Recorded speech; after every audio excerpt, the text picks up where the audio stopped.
بسم الله الرحمن الرحيم. السلام عليكم ورحمة الله وبركاته. إن الحمد لله نحمده ونستعينه ونستغفره ونتوب إليه ونعوذ بالله من شرور أنفسنا ومن سيئات أعمالنا. من يهده الله فلا مضل له ومن يضلل فلا هادي له. وأشهد أن لا إله إلا الله وحده لا شريك له وأشهد أن محمدا عبده ورسوله. يا أيها الذين آمنوا اتقوا الله حق تقاته ولا تموتن إلا وأنتم مسلمون. يا أيها الناس اتقوا ربكم الذي خلقكم من نفس واحدة وخلق منها زوجها وبث منهما رجالا كثيرا ونساء واتقوا الله الذي تساءلون به والأرحام إن الله كان عليكم رقيبا.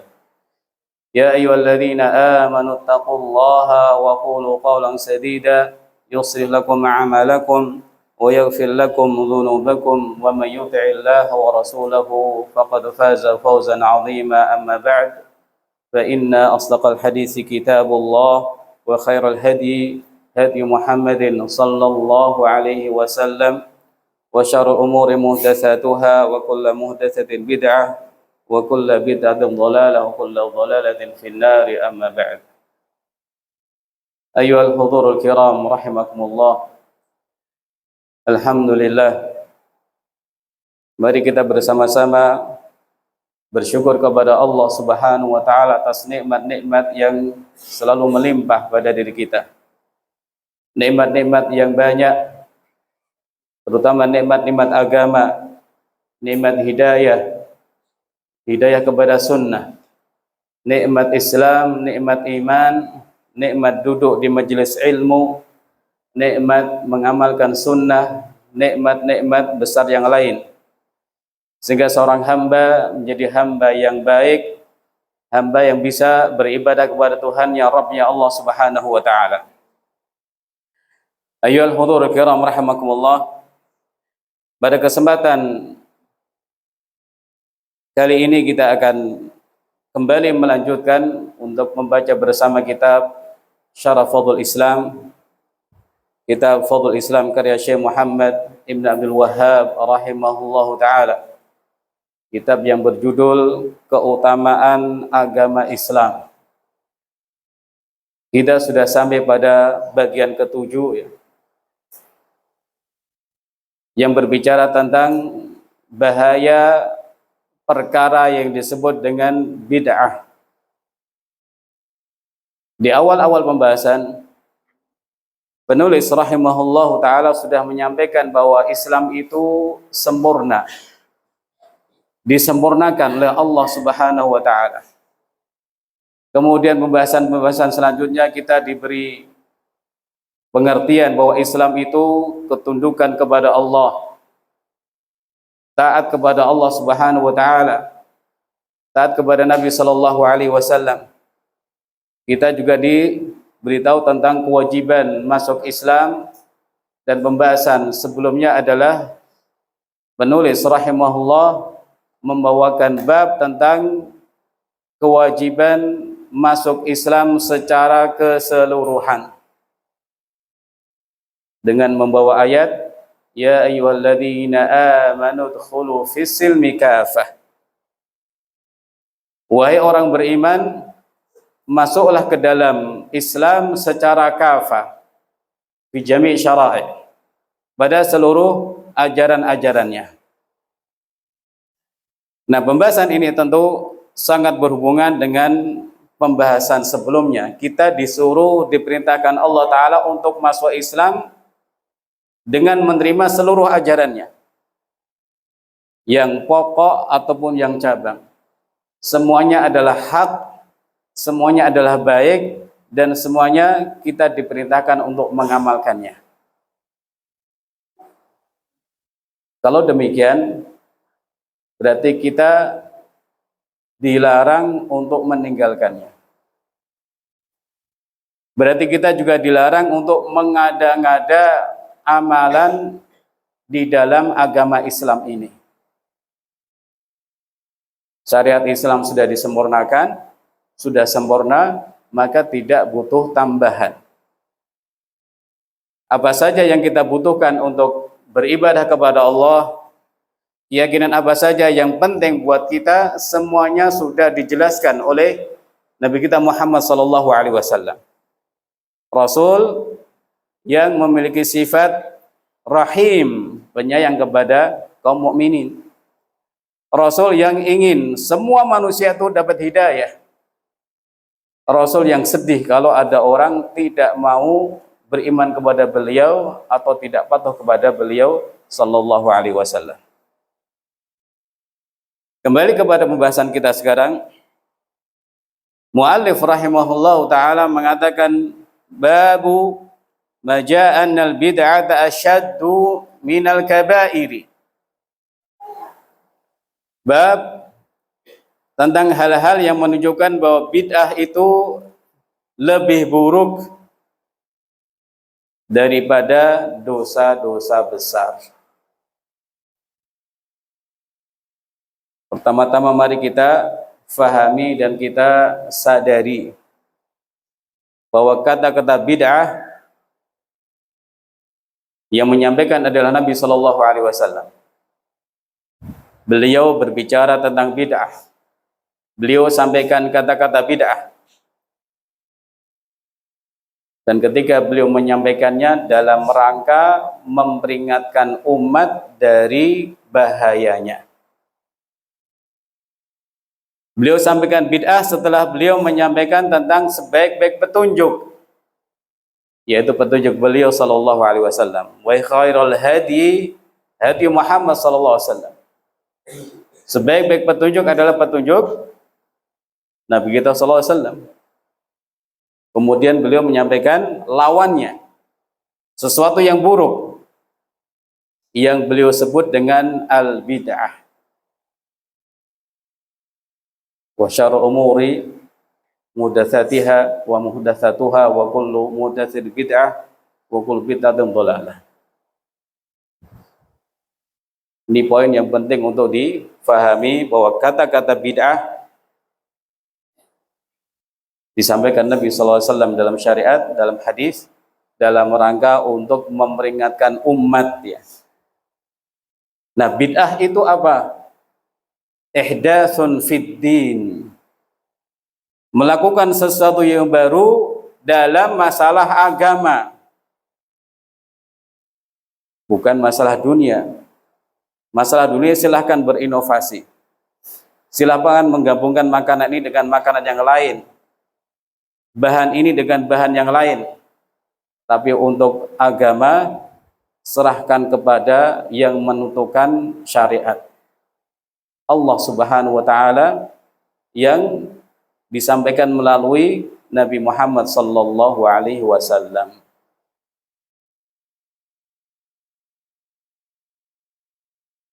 Ihdatsun fid din liqasdi taqarrub. Jadi kembali kepada makna bid'ah ya. Melakukan sesuatu yang baru dalam agama tujuannya untuk mendekatkan diri kepada Allah Subhanahu wa taala. Tujuannya untuk ibadah. Tujuannya untuk mendekatkan diri kepada Allah taala. Nah, mari kita perhatikan dari definisi ini. Membuat hal yang baru dalam agama tujuannya untuk mendekatkan diri kepada Allah. Nah, pertanyaannya, kenapa engkau membuat seperti itu? Kalau tujuannya untuk mendekatkan diri kepada Allah, cukuplah dengan apa yang sudah disampaikan Nabi Shallallahu Alaihi Wasallam. Minallahir risalah, wa ala rasulil bayan, wa alaina taslim. Risalah datang dari Allah Subhanahu wa taala. Kewajiban Nabi sallallahu alaihi wasallam adalah menyampaikan, risalah sudah selesai, tugas Nabi sudah selesai, kewajiban kita yang sedang kita proses terus-menerus, yaitu at-taslim, menerima dengan bulat. Menerima ajaran-ajaran Nabi Muhammad sallallahu alaihi wasallam dengan bulat. Al-Imam Asy-Syatibi rahimahullah ta'ala menyampaikan definisi bid'ah yang lainnya. Semoga kita tambah faham, supaya kita tambah cinta dan semangat dalam menjalankan sunnah Nabi sallallahu alaihi wasallam, dan supaya kita menjadi alergi terhadap bid'ah dan meninggalkannya. Tariqatun fid dini mukhtara'ah, kata beliau. Satu jalan, tata cara yang dibuat-buat fid din, dalam masalah agama. Jadi ingat-ingat, bid'ah itu dalam masalah agama, bukan dalam masalah bikin resep makanan, bikin bangunan, atau bikin-bikin yang lain. Tapi fid dini, dalam agama, agama Islam. Mukhtara'ah, tudahi syariah, menyerupai syariat. Cara baru diada-adakan dalam agama, mirip-mirip syariat. Nah, mirip syariat itu seperti apa? Misalnya, lakukan ini di waktu tertentu, jangan di waktu yang lain. Lakukan ini 3 kali, jangan lebih. Lakukan ini dengan bersuci dulu, nggak boleh tanpa suci misalnya. Baca ini 4.444 kali. Baca ini 99 kali, baca ini di waktu sore, dibaca ini setelah sholat dan lain-lain. Tapi semuanya mukhtara'ah, dibikin-bikin sendiri. Nah, ajaran Nabi SAW kan seperti itu. Artinya kita sholat ada 2 rakaat, ada yang 3, ada yang 4. Zikir ada 3, ada yang 10 kali, ada yang 100 kali. Ada yang dibaca di waktu sore, ada yang dibaca waktu pagi, ada yang bebas, baca kapan saja, berapa saja. Nah, ini ketetapan-ketetapan syariat. Nah, orang yang membuat bid'ah itu ingin meniru atau meniru-niru dalam cara-caranya. Tudahi syariah wa yuqsad bis suluki 'alaiha at-ta'abbud atau taqarrub ila Allah Ta'ala. Dan tujuan melakukannya adalah ta'abbud, ibadah atau mendekatkan diri kepada Allah Subhanahu wa taala. Jadi ada 3 unsur ya. Bid'ah itu sesuatu yang baru dalam agama. Nah, sesuatu yang baru dalam agama ini menyerupai karakter syariat. Dilakukan untuk mendekatkan diri kepada Allah Subhanahu wa taala. Nah, dari definisi ini sebenarnya kita akan paham, kita tidak butuh bid'ah. Orang tidak butuh sama sekali terhadap bid'ah-bid'ah untuk ibadah kepada Allah, untuk meyakini keyakinan-keyakinan dalam agama. Karena semuanya sudah disampaikan Nabi sallallahu alaihi wasallam apa yang kita butuhkan untuk ibadah kepada Allah. Apa yang kita butuhkan terkait keyakinan-keyakinan supaya hati kita benar, memiliki keyakinan benar, sudah juga disampaikan Nabi sallallahu alaihi wasallam. Beliau sudah selesai menjalankan tugas. Nah, tugas kita menerima dengan bulat. Semuanya kita terima. Jangan menambah-nambahi. Jangan menganggap ada yang kurang kemudian nambah-nambahi. Ya, antum bayangkan ada seorang ahli arsitek terkenal membuat bangunan sudah selesai bagus, bahannya pilihan, catnya pilihan, bentuknya indah sekali, unik ya. Yang buat ahli, insinyurnya terbaik, para pekerjanya juga handal. Kemudian datang orang, wah bangunan kayak gitu, nggak bagus banget. Catnya kok gitu, nggak bagus banget. Saya tambah inilah. Tentu orang seperti ini akan ditertawakan. Kamu siapa di hadapan arsitek handal ini? Kamu siapa di hadapan para ahli bangunan ini? Nah, bagaimana dengan agama? Agama itu sempurna datangnya dari Allah Subhanahu wa taala. disampaikan oleh seorang nabi yang nasih, yang sangat tulus, yang sudah menyampaikan semuanya tanpa disembunyikan. Dan beliau sallallahu alaihi wasallam memiliki murid-murid terbaik para sahabat radhiyallahu anhu ajma'in, yang selalu sami'na wa ata'na, menjalankan apa yang sudah disampaikan Nabi sallallahu alaihi wasallam. Nah, orang yang berbuat bid'ah itu lebih buruk dari pelaku dosa besar. Jadi dosa itu berkelas-kelas.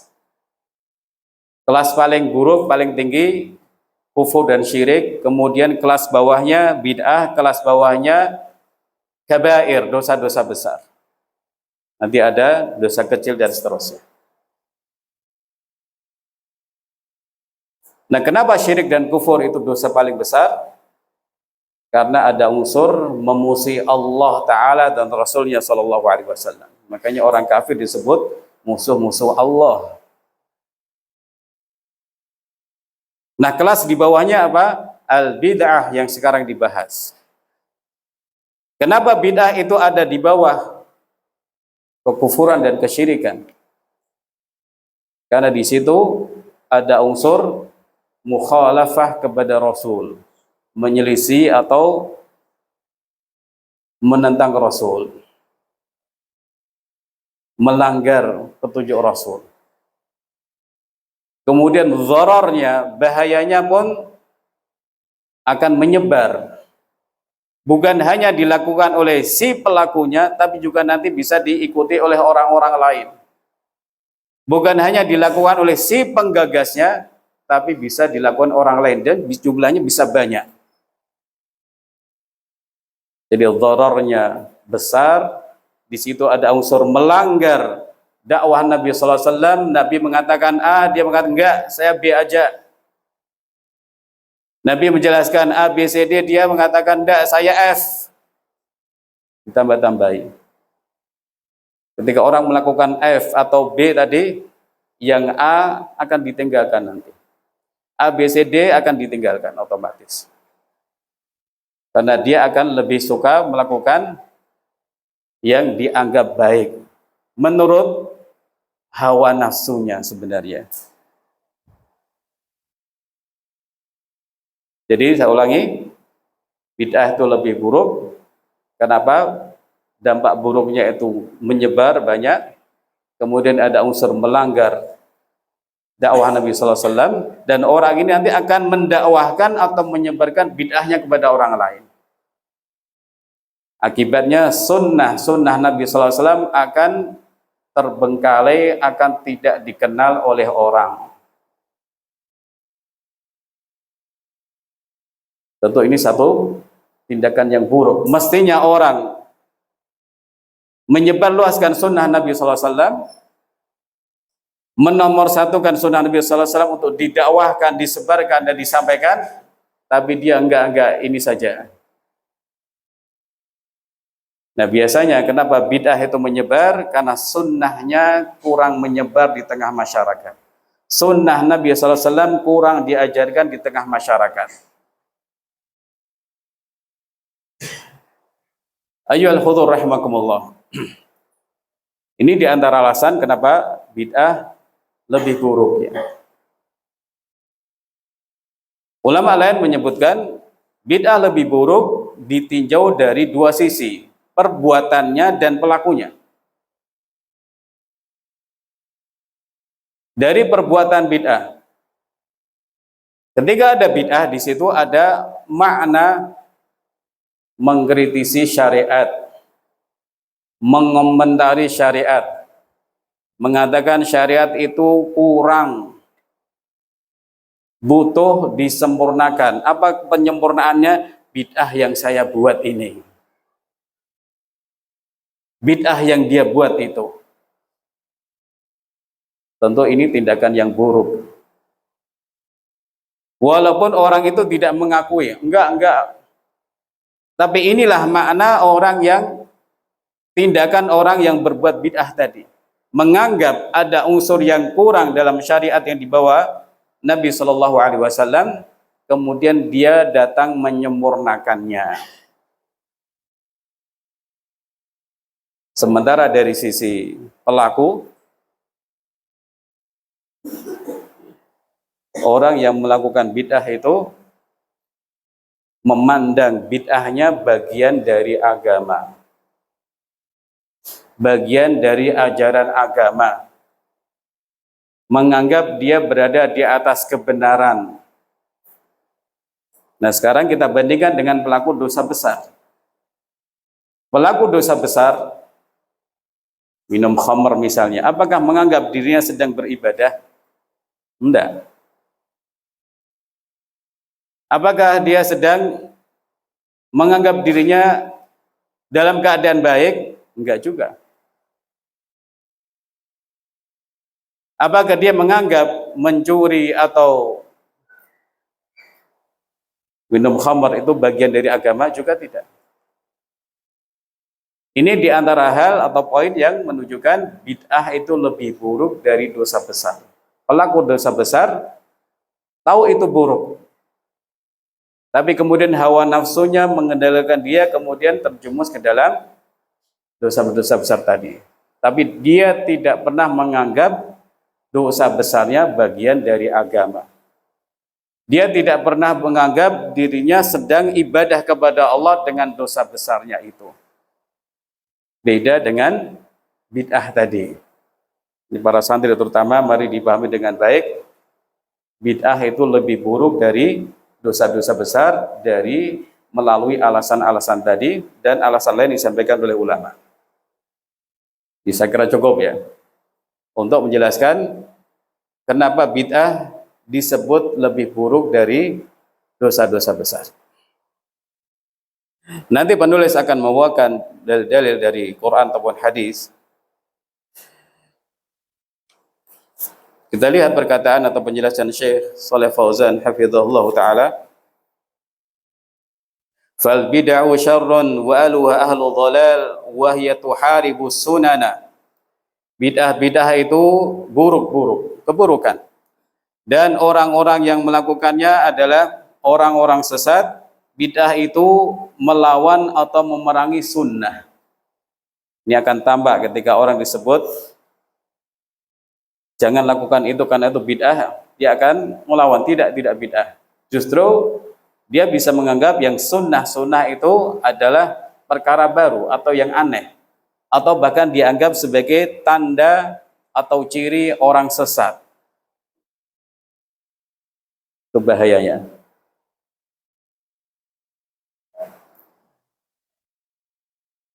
Walidzalika tajidul mubtadi'ata yubghiduna sunana wa yuhibbuna al-bid'ah. Karena itu engkau bisa dapati orang-orang ahlu bid'ah akan membenci sunnah-sunnah dan menghidupkan bid'ah-bid'ah. Dan mereka akan sangat benci dengan sunnah-sunnah Nabi SAW. Walaupun mungkin tidak dikatakan secara langsung dengan lisan mereka. Tapi perbuatan-perbuatan mereka menunjukkan bid'ah itu lebih mereka sukai. Bid'ah lebih mereka utamakan. Sunnah-sunnah jarang diajarkan. Kemudian beliau menyampaikan yang artinya orang-orang itu akan semangat dalam menghidupkan bid'ah, tapi ketika datang sunnah mereka bermalas-malasan, berat untuk melaksanakan sunnah. Wa hadza syai'un ma'ruf 'anil mubtadi'ati, dan ini sesuatu yang dimaklumi dalam kondisi orang-orang yang melakukan bid'ah. Malas melakukan sunnah tapi begitu semangat dalam melakukan bid'ah. Nah, orang seperti ini kata Syekh Shalih Fauzan sedang dihukum, sedang mendapatkan hukuman dari Allah Subhanahu wa taala. Li'anna man tarakal haqqa ubtuliya bil batil. Sebab orang yang sengaja meninggalkan hak akan diuji dengan melakukan kebatilan-kebatilan. Ini juga kaidah penting, hati-hati buat kita semua ya. Orang yang meninggalkan kebenaran, meninggalkan amal, itu akan diuji dengan keburukan-keburukan atau kebatilan-kebatilan. mestinya sholat jamaah, mestinya zikir, gara-gara tidak mau akhirnya dia sibuk dengan hal-hal yang enggak bermanfaat atau hal-hal yang makruh atau hal-hal yang haram bahkan. Fal bid'ah la yutasahalu. Bid'ah tidak boleh diremehkan. Fi sya'ni abadan, dalam urusannya sama sekali. Li'anna khatarun 'ala ad-din wa khatarun 'ala al-muslimin. Karena bid'ah itu bahaya terhadap agama. Sudah sempurna kok ditambah-tambahi. Dan bahaya juga kepada kaum muslimin, akan membuat kaum muslimin menjauh dari sunnah-sunnah Nabi Shallallahu Alaihi Wasallam. Misalnya orang mengatakan baca tiap hari zikir ini 1000 kali misalnya. Baik, 1000 kali ini angka dari mana? Kan baik Pak, banyak-banyak zikir, semakin banyak semakin baik. Tidak, masalahnya 1000 ini dari mana? Kalau Nabi SAW memutlakkan ya, membebaskan orang membaca tasbih, tahlil, tahmid, kenapa Anda membatasinya dengan angka 1000 ini? Habbul kalam ilallah arba'un. Ucapan-ucapan yang paling Allah cintai ada 4. Subhanallah, alhamdulillah, wa la ilaha illallah akbar. Tasbih, tahmid, tahlil, takbir. Berarti ini boleh kita baca sebanyak-banyaknya. 1000 boleh, lebih dari itu boleh. Yang dipermasalahkan adalah kenapa membatasinya dengan 1000. Kenapa mengajak orang untuk membaca dengan angka 1000? Kenapa tidak mengajak orang baca banyak-banyak? Isi waktu Anda dengan zikir sebanyak-banyaknya. Ini yang seharusnya disampaikan, bukan membatasi. Kalau membatasi berarti sadar atau tidak sedang membuat aturan khusus yang dalam bahasa agama disebut membuat aturan syariah.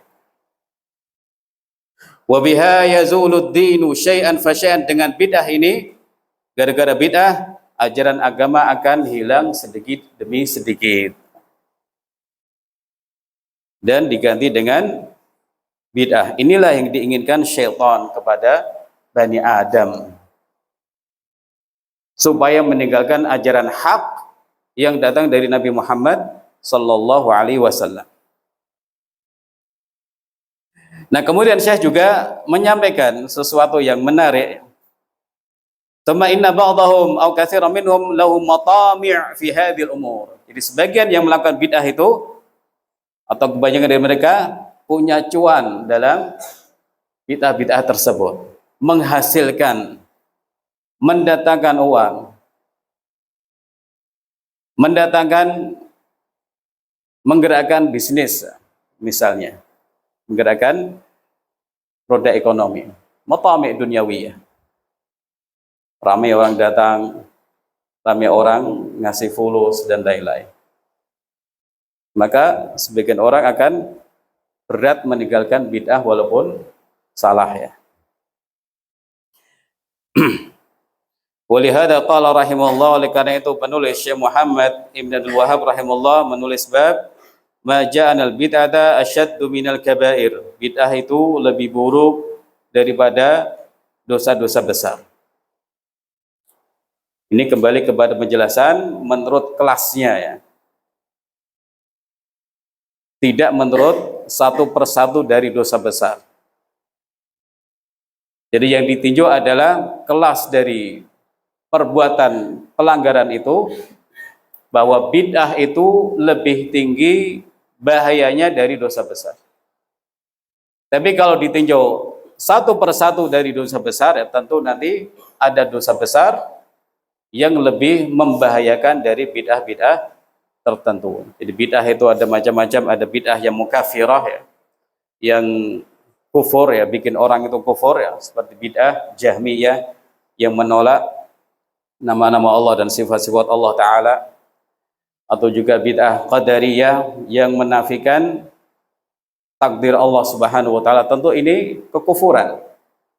Ini adalah kekufuran, menolak takdir, padahal Allah yang menentukan segala sesuatu. Menolak nama-nama dan sifat Allah Ta'ala, padahal Al-Quranul Karim penuh dengan penetapan nama-nama dan sifat-sifat Allah Ta'ala. Nanti ada bidah yang ada di bawahnya ya, yang tidak mengkafirkan, seperti bidah khawarij yang akan ditinjau oleh Syekh, atau bidah-bidah amaliyah ya, dan lain sebagainya.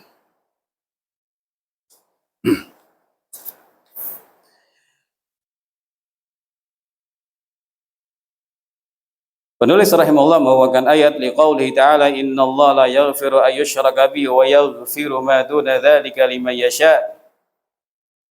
Sungguh Allah itu tidak mengampuni untuk dipersekutukan dan mengampuni apa-apa yang di bawahnya selain syirik, dzalika liman yasha, bagi orang-orang yang Allah kehendaki. Syekh Shalih Al-Utsaimin hafizahullah menyebutkan bahwa maksud penulis membawakan ayat ini karena antara bid'ah dan syirik itu ada persamaan dari sebagian sisinya. Orang berbuat syirik itu untuk ibadah. Jadi ketika melakukan perbuatan syirik, orang akan mengatakan tidak, kami sedang mengagungkan atau mencintai orang soleh. Padahal dia sedang melakukan perbuatan syirik dengan meminta langsung hajat-hajat kepada orang yang sudah meninggal. Jadi ada unsur taqarrub, menganggap itu ibadah dan menganggap sebagai bagian dari agama. Demikian juga orang-orang musyrik dahulu ya. Kami menyembah ini liqarribuna ilallahi zulfa, agar lebih mendekatkan kami kepada Allah Subhanahu wa taala. Taqarrub juga. Nah, orang yang berbuat bid'ah pun demikian adanya. Qasadnya atau tujuannya adalah untuk mendekatkan diri kepada Allah Subhanahu wa taala. Jadi ada persamaan dalam unsur, niatnya itu sama-sama ingin mendekatkan diri kepada Allah Subhanahu wa taala. Dikhawatirkan orang seperti ini tidak diampuni.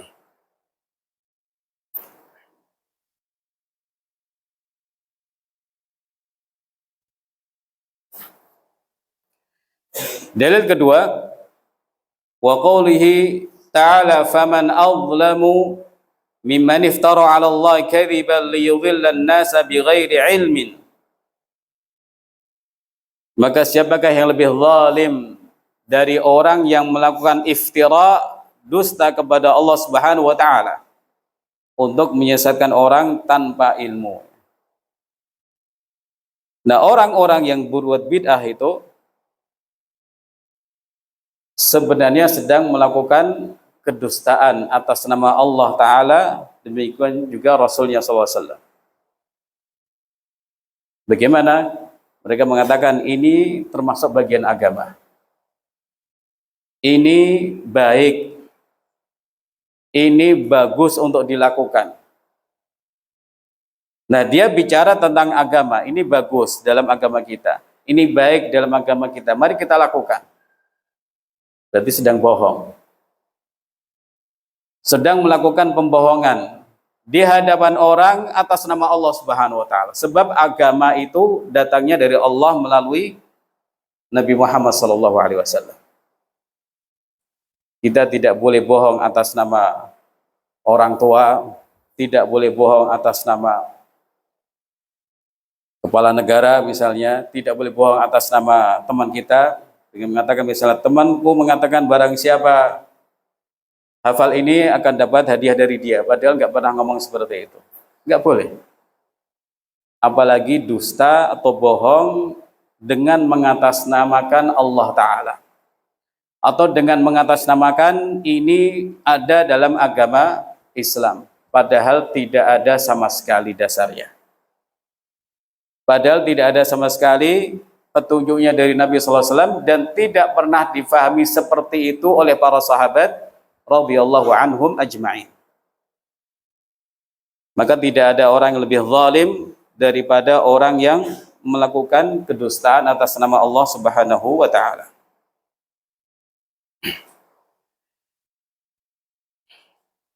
Syekh Shalih Fauzan mengatakan di antara sisi bahwa bid'ah itu lebih buruk dari dosa besar adalah orang yang berbuat bid'ah itu melakukan kebohongan atas nama Allah. Dia mengatakan ini syariat, ini ajaran agama, ini ada pahalanya. Padahal tidak ada sedikit pun petunjuk-petunjuk tentang itu.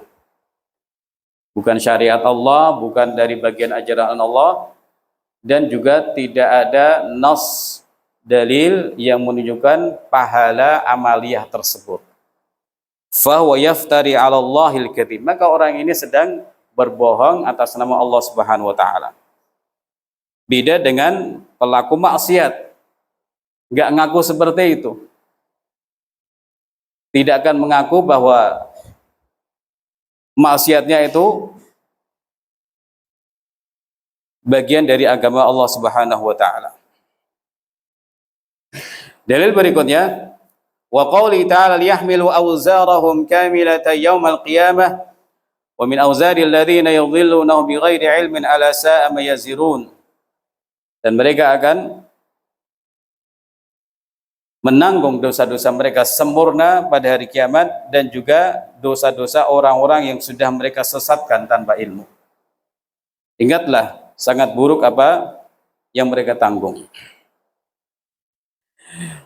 Ayyuhal hudur rahimakumullah ta'ala, orang kafir ketika dia menyesatkan orang lain dengan kekufurannya, dia akan menanggung dosanya sendiri dan dosa orang-orang yang dia sesatkan, yang kemudian menjadi kufur atau murtad ya. Begitu pula orang-orang yang berbuat bid'ah. Bid'ah keyakinan, Khawarij misalnya, mengajak orang untuk mengkafir-kafirkan kaum muslimin, atau mengajak orang untuk memerangi penguasa, atau bid'ah-bid'ah amaliyah dibikin-bikin sendiri, atau bid'ah ibadah ya. Antum pernah dengar sholat birrul walidain apa tidak? Sholat untuk berbakti kepada bapak ibu. Pernah? Ternyata dilakukan oleh sebagian orang. Tadi di YouTube ada tata caranya. Ya.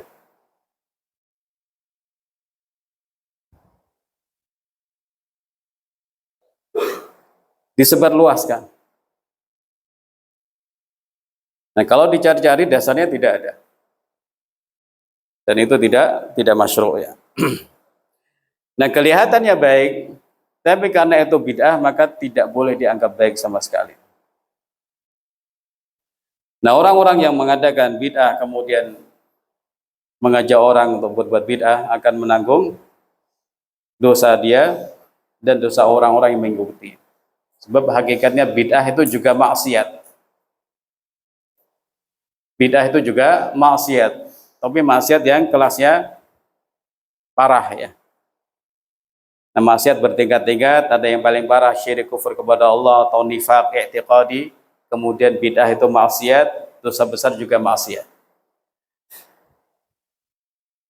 Nah, yang dibahas sekarang tentang bid'ah ya. Maksiat atau pelanggaran terhadap agama yang lebih parah daripada dosa besar. Karena menambah-nambahi syariat itu lebih parah daripada orang yang melanggar.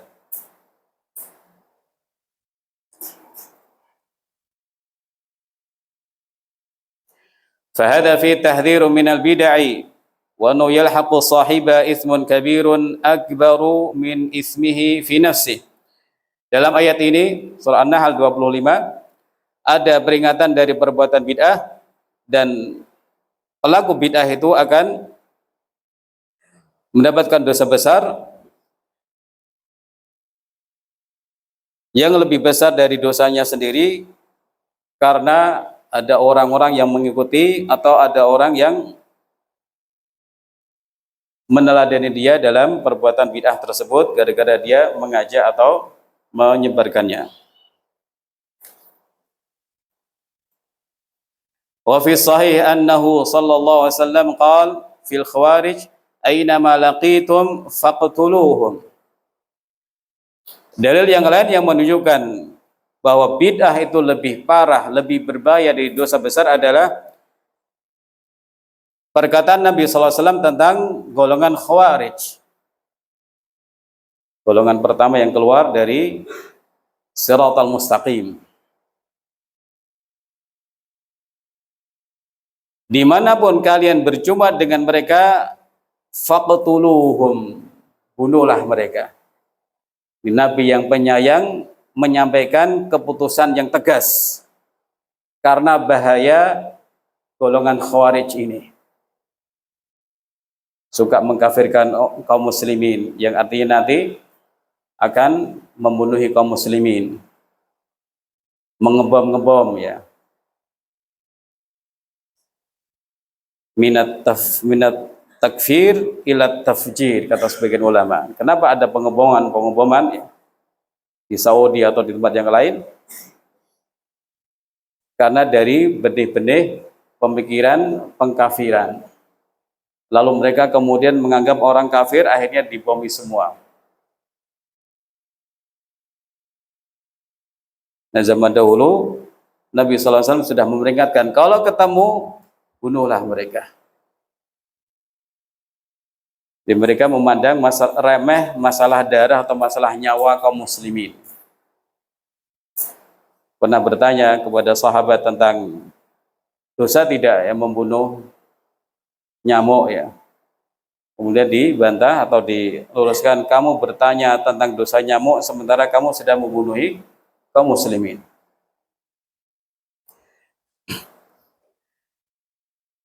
Nah, penulis membawakan dalil ini atau hadis ini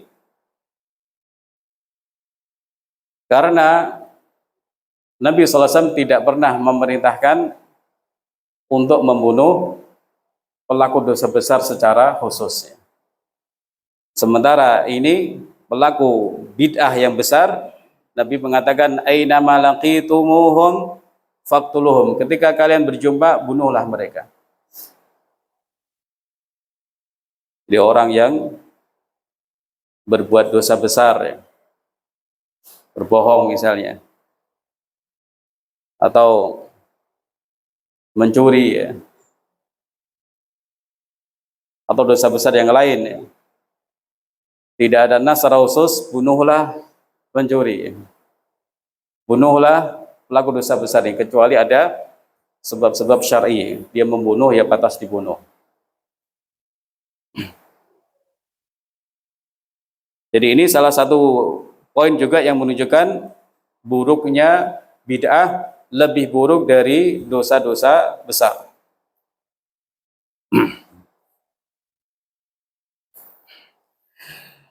Syekh Shalih Fauzan mengatakan wal khawarij humul ladzina yakhrujuna ala wulati umuril muslimin. Mereka adalah orang-orang yang memberontak terhadap penguasa kaum muslimin.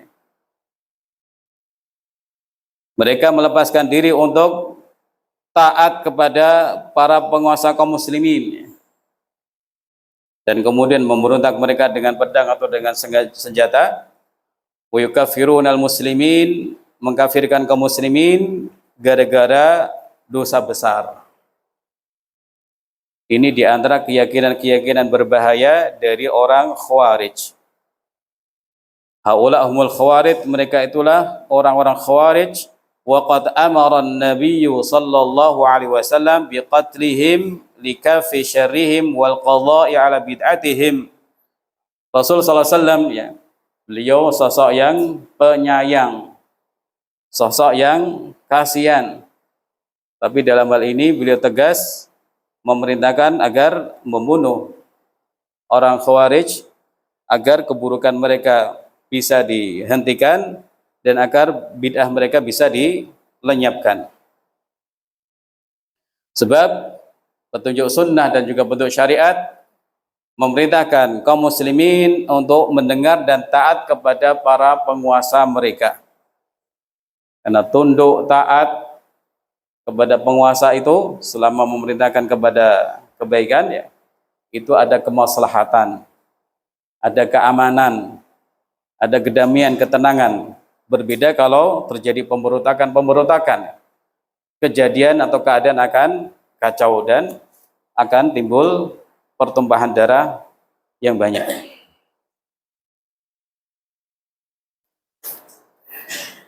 Wa fihi annahu sallallahu alaihi wasallam naha an qatli umara'il jawr ma sallau.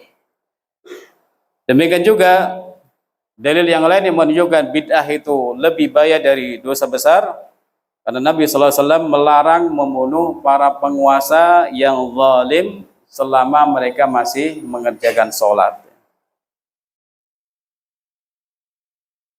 Mereka berbuat zalim. Zalim itu dosa besar, tidak boleh.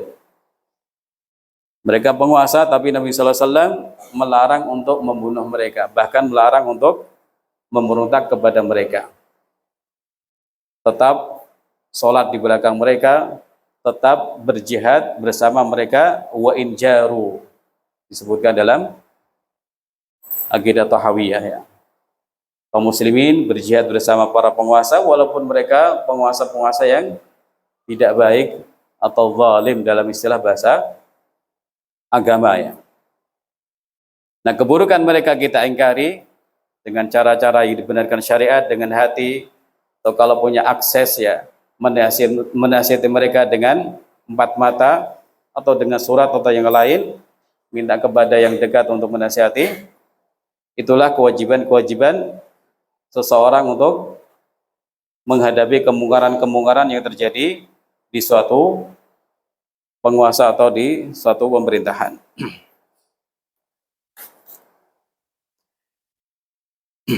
Dalil berikutnya yang dibawakan penulis rahimahullah taala, wa an Jarir bin Abdullah radhiyallahu an anna rajulan tasaddaqa bi sadaqatin thumma tataba'a an-nas.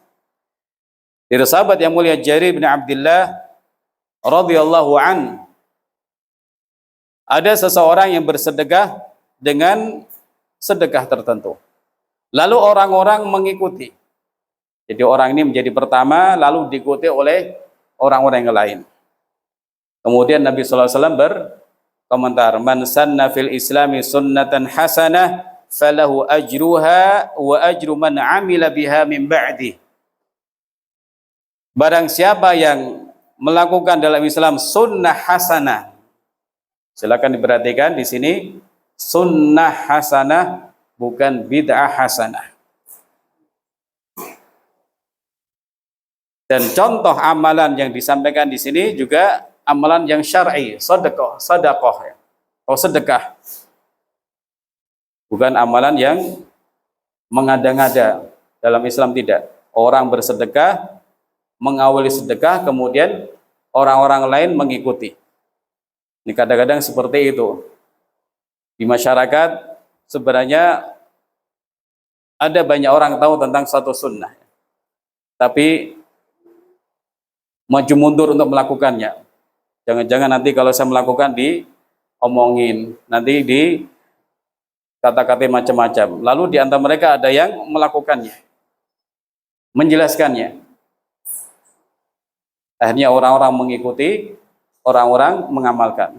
Nah, orang seperti ini sedang sanna fil islami sunnatan hasanah, menjadi pionir dalam kebaikan yang diajarkan Nabi sallallahu alaihi wasallam, atau menghidupkan sunnah yang sekian lama sudah tidak hidup di tengah masyarakat. Falahu ajruha, bagi dia pahalanya, wa ajru man amila biha, dan pahala orang-orang yang mengamalkannya setelah itu, min ghairi an yanqusa min ujurim syai', tanpa mengurangi pahala mereka sedikit pun. Nah, ini orang yang menghidupkan sunnah atau melakukan ajaran Nabi sallallahu alaihi wasallam. Nah, sekarang orang yang berbuat bid'ah, bagaimana? Man sanna fil islami sunnatan sayyi'ah. Barang siapa yang mengadakan dalam Islam sunnah sayyi'ah, yaitu bid'ah, maka bagi dia menanggung dosa bid'ahnya dan dosa bid'ah orang yang mengikutinya atau mengamalkannya tanpa mengurangi dosa mereka sedikit pun. Ikhwani wa akhwati fillah rahimakumullah taala. Kadang-kadang hadis ini jadikan sebagai dalil untuk melakukan bid'ah hasanah ya. Bid'ah yang menurut orang itu baik dengan membawakan hadis ini. Nah, ternyata hadis ini tidak bisa sebenarnya untuk dijadikan dasar dalam bid'ah hasanah. Sebab Rasulullah SAW menyebutkan sunnah hasanah bukan bid'ah hasanah. Nah, sebagian sahabat zaman dahulu juga menyebutkan setiap bid'ah itu sesat. Ibnu Umar dan yang lain menyebutkan setiap bid'ah itu sesat sebagaimana yang disampaikan Rasulullah sallallahu alaihi wasallam.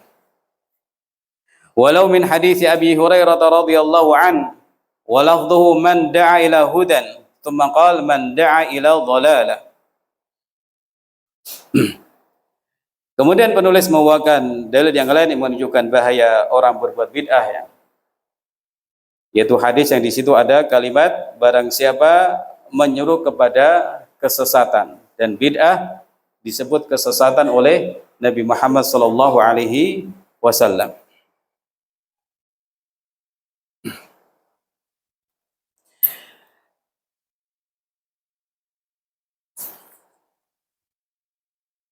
Ayyuhal hudur rahimakumullah taala.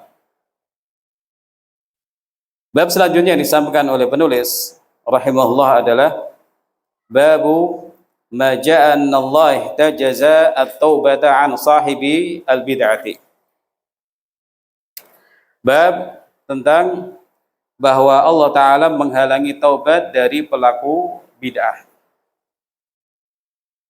Mari kita ingat kembali sebagian poin yang tadi sudah disampaikan. Pelaku bid'ah itu tidak sedang menganggap dirinya salah. Pelaku bid'ah menganggap bid'ah itu bagian dari agamanya. Pelaku bid'ah itu tidak menganggap dirinya di atas kebatilan. Beda dengan pelaku dosa besar ya. Dia yakin sedang berbuat salah, sedang berbuat pelanggaran syariat. Beda halnya dengan pelaku bid'ah. Menganggap dirinya melakukan kebaikan, menganggap dirinya melakukan amal soleh, karena itu akan susah untuk bertaubat. Akan susah menyadari kesalahannya. Di bab ini ya, jangan sampai disalahpahami. Allah tidak menerima taubatnya pelaku bid'ah, tidak ya. Allah menerima taubat siapa saja yang bertaubat kepada Allah Ta'ala. Siapa saja yang bertaubat, Allah akan menerima taubatnya. Bahkan Allah Subhanahu wa Ta'ala menawari orang-orang Nasrani untuk bertaubat, afala yatubuna ilallah wa yastaghfiruna, untuk taubat dengan mengikuti ajaran yang benar. Ini tawaran dari Allah Ta'ala. Kenapa mereka tidak bertaubat dan tidak mohon ampun kepada Allah? Demikian juga orang yang Ashabul Ukhdud, disebutkan mereka tidak bertaubat. Artinya ketika bertaubat ya dosa mereka akan terhapuskan. Nah, maksud dari bab yang disampaikan Syekh di sini, orang yang berbuat bid'ah itu akan susah bertaubat. Sebabnya apa? Karena dia menganggap tidak melakukan kesalahan. Menganggap dirinya melakukan kebaikan. Ini kan baik, ini kan sholawat misalnya, ini kan zikir. Salah apa? Ini kan sholat birrul walidain tadi ya. Menganggap dirinya sedang baik-baik saja. Menganggap dirinya sedang berbuat baik. Makanya akan susah untuk menyadari kesalahannya atau bertaubat kepada Allah Subhanahu wa taala. Hadza marwiyun min hadits Anas. Rasulullah sallallahu alaihi wasallam bersabda, "Innallaha hajaba aw hajaza at-taubata an kulli sahibi bid'ah," atau kama qala sallallahu alaihi wasallam. Hadis ini diriwayatkan oleh Imam Tabrani dan disahihkan oleh Syekh Albani rahimahullah. Jadi ada nas, ada keterangan jelas dari Nabi sallallahu alaihi wasallam kalau Allah itu menghalangi pelaku bid'ah dari bertaubat. Alasannya apa tadi? Karena orang yang melakukan bid'ah itu tidak sedang menganggap salah dirinya, sedang menganggap dirinya melakukan ibadah kepada Allah Subhanahu wa taala.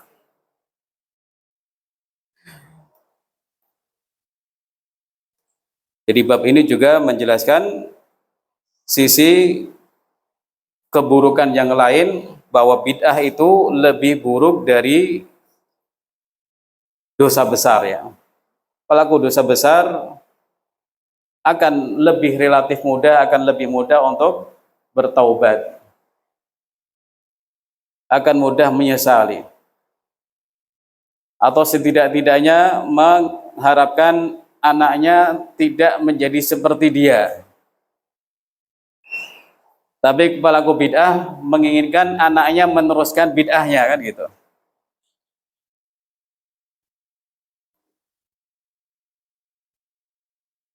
Al-Imam Ahmad rahimahullah ta'ala su'ila Ahmadu ibn Hanbal an ma'na dhalik faqala la yuwaffaqu lit-taubah. Beliau ditanya tentang kenapa Allah Ta'ala itu menghalangi, atau maksud dari Allah menghalangi taubat, artinya la yuwaffaq, tidak diberi taufik, tidak dimudahkan untuk bertaubat kepada Allah dengan meninggalkan bid'ah-bid'ahnya. Ayyuhal hudur rahimakumullah ta'ala, berbagai macam bid'ah, entah itu bid'ah keyakinan atau bid'ah ibadah,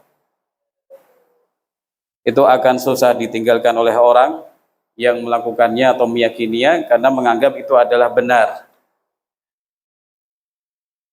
Maka di sini pertama-tama mari kita bersyukur kepada Allah Azza wa Jalla atas nikmat sunnah ya. Imam Ahmad rahimahullah bersyukur atas nikmat Islam dan nikmat sunnah. Dahulu Imam Yusuf bin Asbad juga bersyukur. Jadi ayahnya itu madhabnya Qadari, paman-pamannya Rafidhah ya. Kemudian beliau diselamatkan Allah Ta'ala dengan guru bernama Imam Sufyan Ats-Tsauri rahimahullah Ta'ala. Dia punya mendapatkan kenikmatan besar ketika mendapatkan guru yang sunnah ya. Sunnah di sini bukan sunnah seperti hukum-hukum Islam, wajib, sunnah, seterusnya, tidak. Tapi sunnah artinya Islam atau jalan lurus yang dibawa Nabi Muhammad Sallallahu Alaihi Wasallam. Nah, bid'ah itu sesuatu yang terlarang, sesuatu yang diperingatkan. Maka kalau kita kaitkan dengan hukum-hukum Islam yang 5, hanya tersisa makruh atau haram saja. Jadi bid'ah wajib tidak ada, bid'ah sunnah tidak ada, bid'ah yang mubah tidak ada.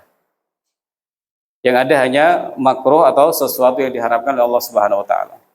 Jadi mari kita bersyukur atas nikmat Islam, nikmat sunnah, nikmat talabul ilmi, dan mari kita terus ya, mempelajari petunjuk-petunjuk Nabi sallallahu alaihi wasallam dan menyebarluaskannya setelah mengamalkannya. Sampaikan kepada orang-orang tercinta, sampaikan kepada orang-orang yang dekat dengan kita semua, agar sunnah Rasulullah sallallahu alaihi wasallam itulah yang dikenal dan diamalkan di tengah masyarakat. Kalau ini yang tersebar, bid'ah akan menyingkir sendiri, atau pelaku bid'ah nggak laku lagi. Karena orang sudah tahu, oh ini bid'ah, nggak ada dasarnya. Oh ini nggak benar, yang benar seperti ini. Nah, dari mana kita tahu benar atau tidak? Dari hadis-hadis Nabi sallallahu alaihi wasallam melalui guru-guru yang rabbani, yang mengajarkan Islam, mengajarkan Al-Quran, mengajarkan sunnah Rasulullah sallallahu alaihi wasallam kepada umat Islam. Demikian yang dipahami, dipelajari pada kesempatan ini. Semoga Allah Subhanahu wa taala semakin memberikan kepada kita tambahan-tambahan semangat dalam talabul ilmi, dalam mencintai Islam, mencintai sunnah Nabi sallallahu alaihi wasallam, dan semoga Allah Ta'ala memberikan kepada kita istiqamah di atas Islam dan sunnah. Wallahu ta'ala alam. Wa sallallahu ala nabiyyina Muhammad wa ala alihi wa sahbihi ajma'in. Barakallahu fikum wa jazakumullah khairan. Wassalamu alaikum warahmatullahi wabarakatuh.